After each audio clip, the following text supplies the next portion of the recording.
I'm Zach Schwalbe. I am the main help desk for Kokoroz. So any questions that come in, it pretty much comes right to me.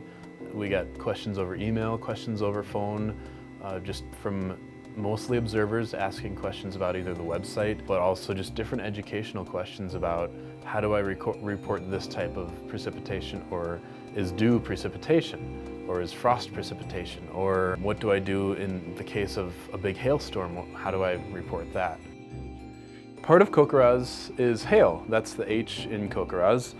We ask observers to report hail using, the first way is just these hail report cards. They just basically fill it out during a hailstorm. Measuring and recording hail it's very important. First off, there's no big hail observing network out there, so that's why Kokoroz started with hail. It's very useful with radar data.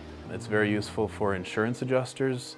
It's very useful for just public safety, just to keep track of where the hail falls, how big most common hail is. We ask observers to actually use one of these hail pads so we can actually get a good measurement of the hail.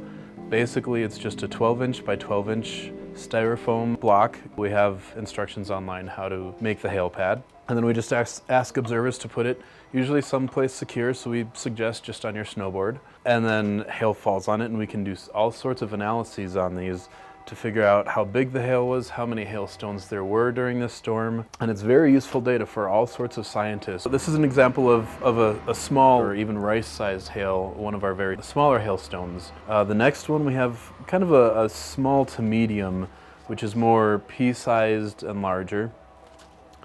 The next one is actually very similar to the previous one, except we can see that it's a couple of bigger hailstones. There's a couple of quarter-sized hailstones in there. This one also shows how well we can tell if the wind is blowing during a hailstorm simply by looking at the angle that the hailstone hits. And then finally we have our large hail, our inch hail size and larger. These happen very rarely, maybe once a year throughout the country, and as you can tell, it does a lot of damage to the hailstone. We also have on our hail report form softball size hail, but we definitely don't suggest people go out and observe those. We suggest observing that from a safe distance. Observers definitely do feel like they're contributing to science, or they're being scientists, that backyard scientist, that citizen scientist.